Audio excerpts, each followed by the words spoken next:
नमस्कार दोस्तों, मैं हूँ एडवोकेट महेश। आप सभी का स्वागत करता हूँ अपने इस यूट्यूब चैनल में।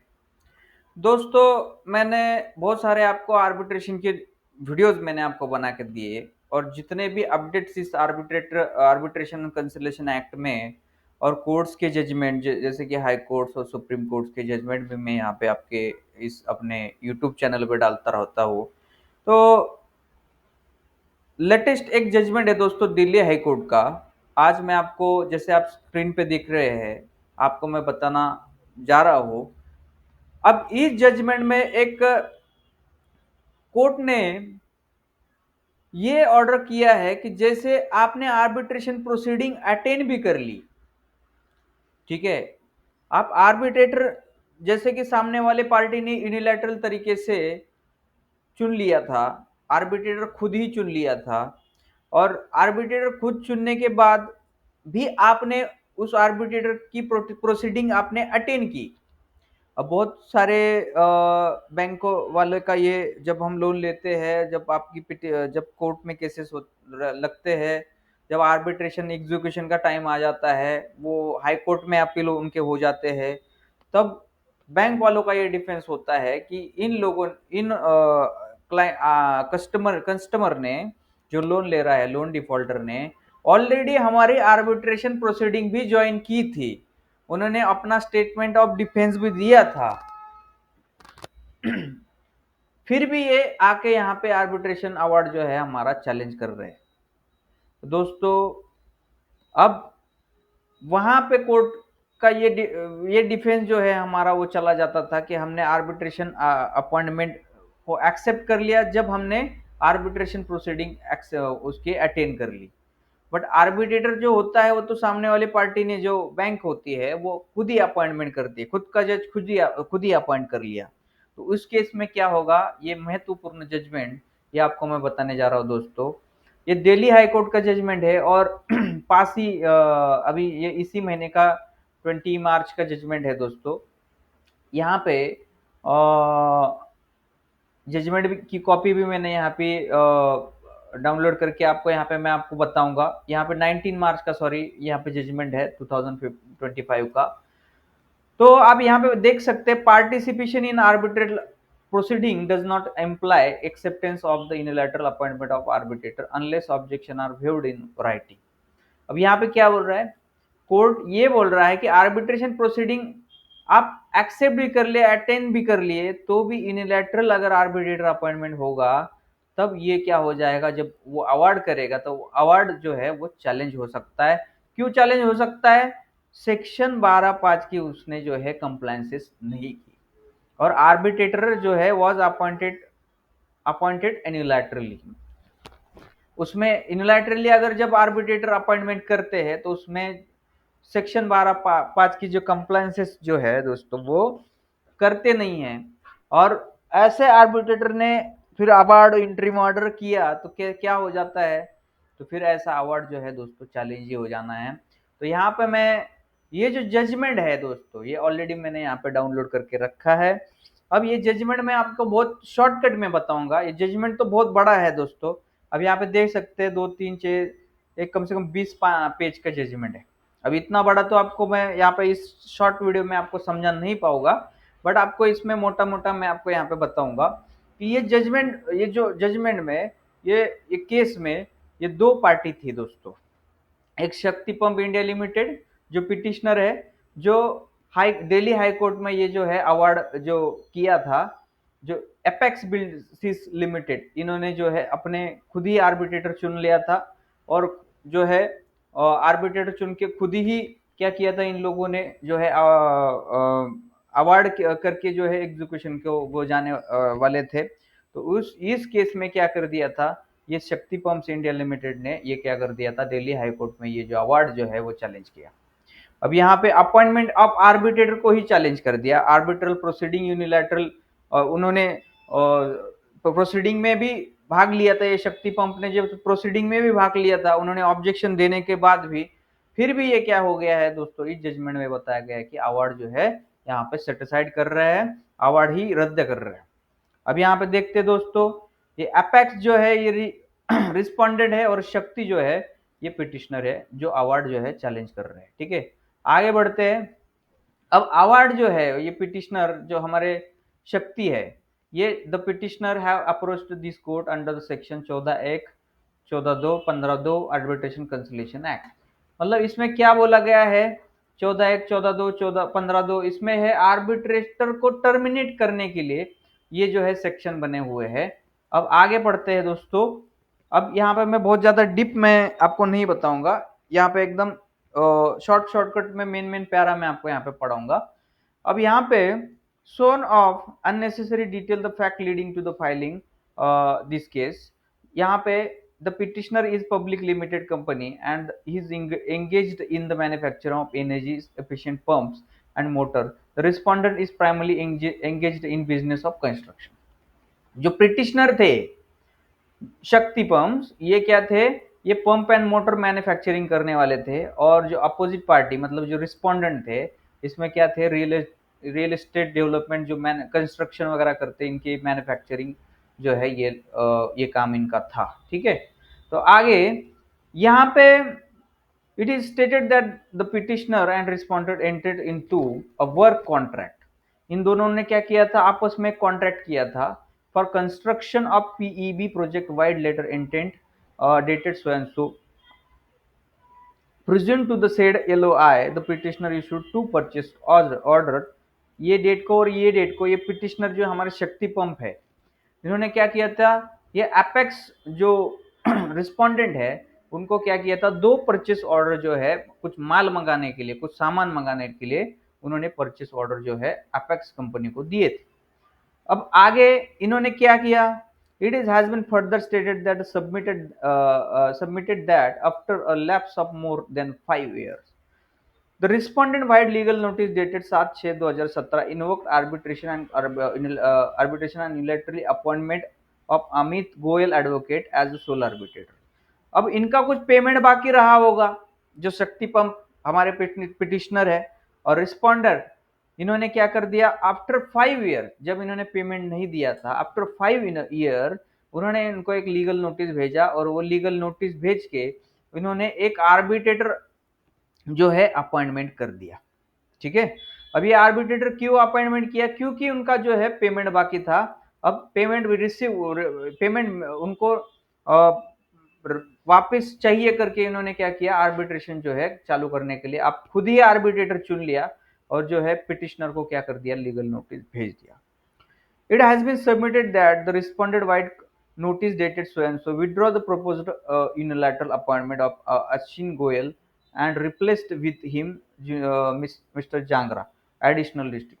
अब यहाँ पे क्या किया था, ये जो रिस्पोंडेंट है अपेक्स, इन्होंने क्या किया था कि जो आर्बिट्रेटर पहले उन्होंने इनको चुन लिया और फिर बाद में इनको कैंसिल करवा दिया और दूसरे आर्बिट्रेटर को इन्होंने चुन लिया, मतलब दूसरा भी आर्बिट्रेटर इन्होंने चुना, वो भी अपन खुद ही चुन लिया, खुद ही यूनिलैटरल जो है अपना जज इन्होंने क्या कर लिया था, आर्बिट्रेटर जो है इन्होंने चुन लिया था।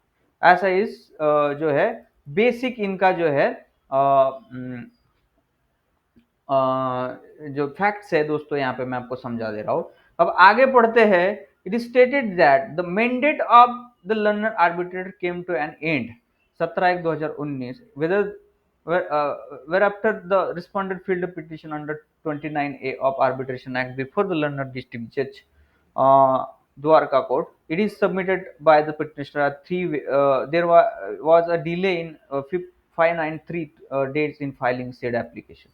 अब इनका क्या था, जो आर्बिट्रेटर ने एक जो भी अवार्ड पास किया था, ठीक है, वो अवार्ड होने के बाद वो अवार्ड जो है दोस्तों क्या हुआ था, डिले हो गया था। वो अवार्ड का मैंडेट जो था वो मतलब वो बार्ड हो गया था कि अब उसका जो है एग्जीक्यूशन नहीं हो सकता, वो अवार्ड जो है मतलब वाइड हो गया था। बट इन्होंने क्या किया, एक सेक्शन 29A का पिटिशन इन्होंने डिस्ट्रिक्ट जज साहब के पास लगाया कि ये अवार्ड का मैंडेट जो है, मतलब जो उनका निर्णय है, वो निर्णय की जो अवधि जो है वो बढ़ा दिए जाए। मतलब इसलिए ये जो निर्णय ऑलरेडी 593 मतलब 500 ये समथिंग 600 के आसपास दिन इनका क्या था, लेट था, तो इसीलिए क्या था, इन्होंने मतलब जो है अवार्ड का जो मैंडेट है उसको वो वाइड होने के बाद उनको समय बढ़ाने की जो विनती है वो डिस्ट्रिक्ट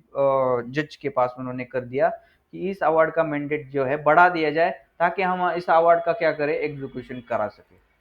अब आगे दोस्तों, आपको हो सकता है ये थोड़ा टेक्निकल बातें हैं वो आपको थोड़ी कम समझ में आए, बट मैं एकदम जितना उसमें सिंपल करना वो है उसमें इतना सिंपल कर दूंगा। अब यहाँ पे हुआ क्या था, ये जो डिस्ट्रिक्ट जज ने है इनको क्या कर दिया था कि जो हम नहीं बढ़ा सकते आपकी अवधि, क्योंकि ये अवार्ड क्या हो गया है, वाइड हो गया है, ये मैंडेट क्या हो गया है, वाइड हो गया है। अब हम इसका समय अवधि जो है हम नहीं बढ़ा सकते।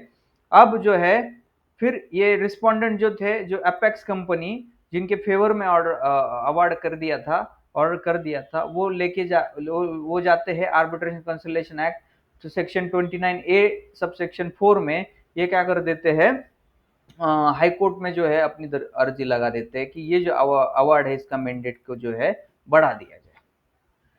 अब this court wise judgment dated so and so extended the mandate of arbitrator by 6 months. Material on record indicated that this court, while disposing said application, observed that objection raised in petition respect unilateral could be raised and appropriate application under 14-15।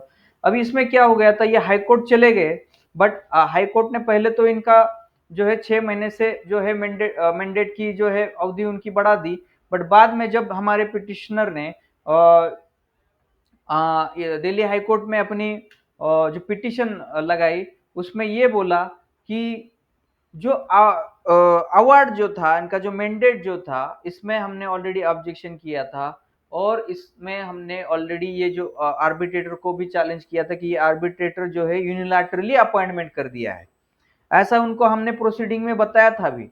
फिर भी इन्होंने अपना arbitration जो चालू रखा और ये mandate किया हुआ है। तो ये पिटिशनर जो थे हमारे, जो शक्ति पंप्स वाले, इन्होंने ऐसा वो जो कोर्ट में जो है ये प्लीडिंग लगा दी है जो हम अभी पढ़ रहे हैं दोस्तों। अब इसी के ऊपर जो है हमारा ये जो जजमेंट जो है दिल्ली हाई कोर्ट का दोस्तों आया है। अब है क्या दोस्तों, जो आर्बिट्रेटर होना चाहिए वो आर्बिट्रेटर कैसा होना चाहिए, इंडिपेंडेंट एंड इम्पार्शियल होना चाहिए।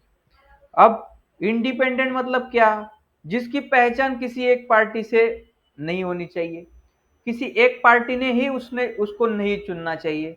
वो ऐसा अगर आर्बिट्रेटर आप एक खुद ही पार्टी चुन लेती है और दूसरे पार्टी के ऊपर वो जो प्रोसीडिंग अटेंड करने का फोर्सफुली जो है आप आ जाओ और हम अभी आपका जो है डिस्प्यूट हमारा जो है सॉल्व करेंगे, ऐसा अगर करती है तो वो आर्बिट्रेटर की इंडिपेंडेंट और इम्पार्शियलिटी के ऊपर जो है दोस्तों डाउट आ जाता है। और ये केस में सेम ऐसा ही हो गया था कि ये इन लोगों ने क्या किया था, खुद ही आर्बिट्रेटर पहला चुना, दूसरा आर्बिट्रेटर भी चुन लिया खुद ही, और इसमें क्या कर दिया था, इतने रुपए का जो है क्लेम जो है अमाउंट विथ 18% इंटरेस्ट जो है इन्होंने क्या कर दिया था, उन्होंने जो है अवार्ड कर दिया था। किसके ऊपर, जो हमारे पिटिशनर है उनके ऊपर ये इतना अमाउंट का जो है उन्होंने क्या किया, अवार्ड कर दिया। अब पिटिशनर जो है हमारे वो दिल्ली हाई कोर्ट पहुंच गए और बोले कि इसमें और एक प्लीडिंग, इसमें और एक मुद्दा इन्होंने ऐसा रखा कि the application could not have been filled in view of the statutory bar content in section 13(5) of the IBC।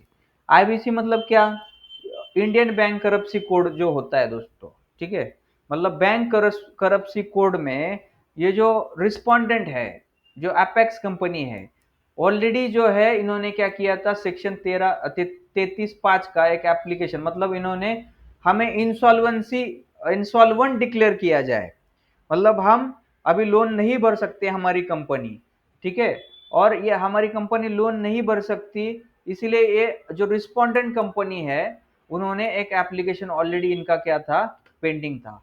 It was also stated that there was no arbitration agreement between the parties and it was only invoices unilaterally raised by the respondent which had arbitration clauses mentioned in it, and it was also conducted the arbitrator has abandoned the proceeding, therefore the he had become a de facto unable to perform the function without any delay। मतलब इन्होंने खुद ही insolvency का case किया है, हम loan नहीं भर सकते, हमें इंसॉल्वेंट डिक्लेयर किया जाए। तो ये सेक्शन ये बताता है, आईबीसी का ये सेक्शन ये बताता है कि जब ये सेक्शन आप की पिटिशन आप करते हो तो कोई भी आप आर्बिट्रेशन, कोई भी सिविल केस, कोई भी सूट आप जो है फाइल नहीं कर सकते। फिर भी इन्होंने क्या किया था रिस्पोंडेंट ने, जो पिटिशनर है हमारे, ठीक है, जिनके अगेंस्ट अवार्ड हो गया था, उनके अगेंस्ट जो है आर्बिट्रेशन की प्रक्रिया चालू की थी। वो भी किस बेसिस पे चालू की थी कि इसमें बोला गया है कि जो इनवॉइसेस जो जनरेट हुए थे, उस इनवॉइसेस में जो था वो आर्बिट्रेशन क्लॉज था, और इस बेसिस पे क्या था, इन्होंने आर्बिट्रेशन प्रोसीडिंग चालू किया था। अब इसमें होना क्या चाहिए, प्रॉपर आर्बिट्रेशन एग्रीमेंट होना चाहिए, तभी जाके आर्बिट्रेशन जो है प्रक्रिया चालू हो सकती है दोस्तों। इसमें क्या था कि इनवॉइसेस के जो इनवॉइसेस बिल वगैरह जनरेट किए थे, उस बिल के अंदर जो था ये आर्बिट्रेशन का क्लॉज डाल दिया था, और इस बेसिस पे ही उन्होंने क्या कर दिया था, आर्बिट्रेशन प्रक्रिया जो है दोस्तों चालू किया था। अब ये था इनका केस का फैक्ट दोस्तों, एकदम सिंपल वे में और सिंपल भाषा में आपको यहाँ पे मैंने बताया। अब यहाँ पे हुआ क्या, अब कोर्ट में ये इसमें जो ऑर्डर क्या किया कि कोर्ट में ऑर्डर ये किया कि बहुत सारे जजमेंट को सुप्रीम कोर्ट के मद्देनजर रखते हुए इसमें ये ऑर्डर हो गया, जो सेक्शन 12(5) जो है आर्बिट्रेशन एंड कंसिलिएशन एक्ट का, ये बताता है कि आर्बिट्रेटर जो है इम्पार्शियल और इंडिपेंडेंस होना चाहिए, और जिस पार्टी को आउटकम में इंटरेस्ट है, ठीक है, जिस पार्टी को आउटकम में इंटरेस्ट है, वो पार्टी आप खुद ही आर्बिट्रेटर नहीं चुन सकती, ये सेक्शन 12(5) बोलता है, ठीक है। और जिस पार्टी ने आउटकम में, जैसे मान लो आपकी केसों में दोस्तों, आप लोन ले लेते हो बैंकों से, और आप क्या होती है, एक पार्टी होती है और बैंक जो होती है दूसरी पार्टी होती है। बैंक को आपसे पैसा चाहिए होता है, तो बैंक क्या करती है, खुद ही अपना आर्बिट्रेटर चुन लेती है, खुद ही आपको आर्बिट्रेशन प्रक्रिया में जो है शामिल होने की जो है आपकी नोटिस भेजती है। तो बैंक को क्या है, पैसे में इंटरेस्ट है, आउटकम में इंटरेस्ट है, आपके पास से जो लोन मिलने वाला है, रिपे होने वाला है, उसमें इंटरेस्ट किसको है, बैंक को है। तो जिसको आउटकम में इंटरेस्ट है, तो वो पार्टी खुद ही अपना आर्बिट्रेटर चुन ही नहीं सकते, ऐसा सेक्शन 12(5) में मैंने ऑलरेडी एक वीडियो बना के अपने इस यूट्यूब चैनल पर रख दिया है दोस्तों। तो ये सेक्शन 12(5) का जो है इसमें उल्लंघन किया है, इस जजमेंट में ऐसा बोला गया कि सेक्शन 12(5) जो है फॉलो नहीं किया, आर्बिट्रेटर यूनिलैटरली चुना गया, और ऐसे आर्बिट्रेट से जो मैंडेट पास किया गया अपने फेवर में, और ये मैंडेट को ही क्या कर दिए इन्होंने, क्या कर दिए, बढ़ाने के लिए जो है अलग अलग पिटिशंस करके ये जो है अभी हाई कोर्ट के सामने आ गया है। तो हाई कोर्ट ने क्या किया दोस्तों, देखिए यहाँ पे सबसे लास्ट, अभी ज्यादा वीडियो नहीं बढ़ाऊंगा, अब यहाँ पे देखिए, to conclude this court is of the view that in light of the law laid down by honourable supreme court, honourable supreme court ने जो लॉ डिसाइड किया है पर परकिंग निस्टमन वर्सेस जो जजमेंट है, मैंने ऑलरेडी इसके ऊपर भी एक वीडियो बना के रखा है।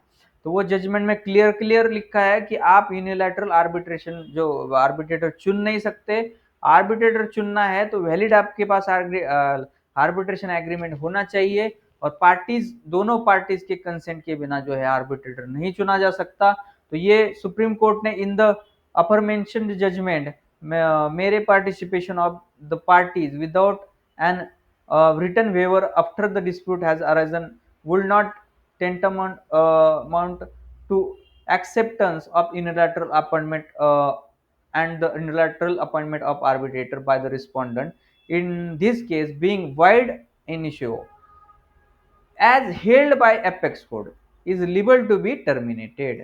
अब वाइड अब इनिशियो मतलब क्या, ये वाइड है, ये इन्होंने जो अवार्ड किया है, इन्होंने जो भी इंट्रीम ऑर्डर किए, सारी जो प्रोसीडिंग की, ये सारी क्या हो गई, वाइड हो जाती है, और ये आर्बिट्रे जो है is liable to be terminated, मतलब ये जो है जो अवार्ड जो है पूरा प्रोसीडिंग जो है टर्मिनेट किया जाता है।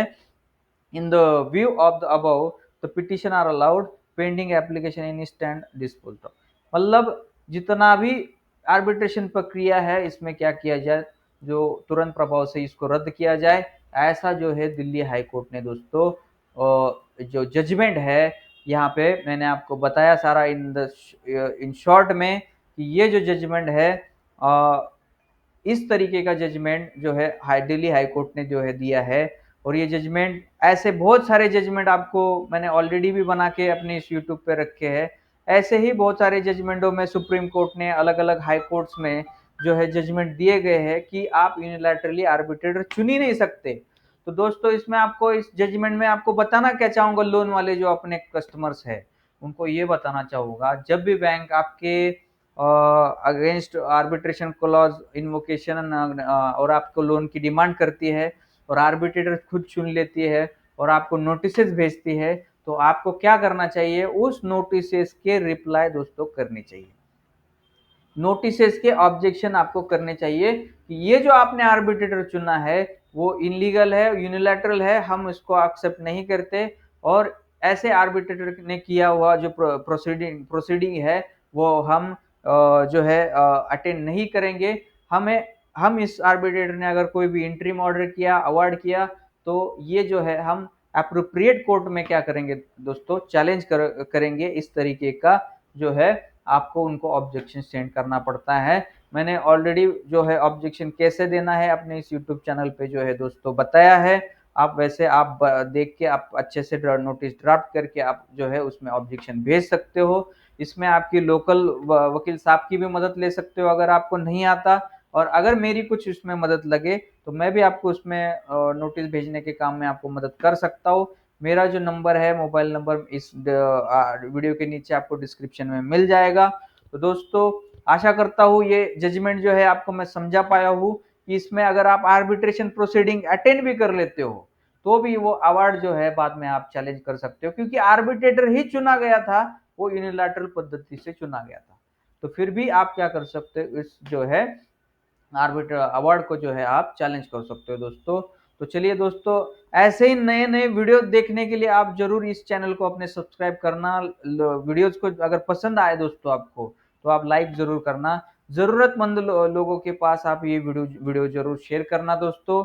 ऐसे ही नए नए वीडियो देखने के लिए आप अपने चैनल को जरूर सब्सक्राइब करना दोस्तों। चलिए मिलते हैं नेक्स्ट वीडियो में, तब तक आप सभी को मेरा नमस्कार।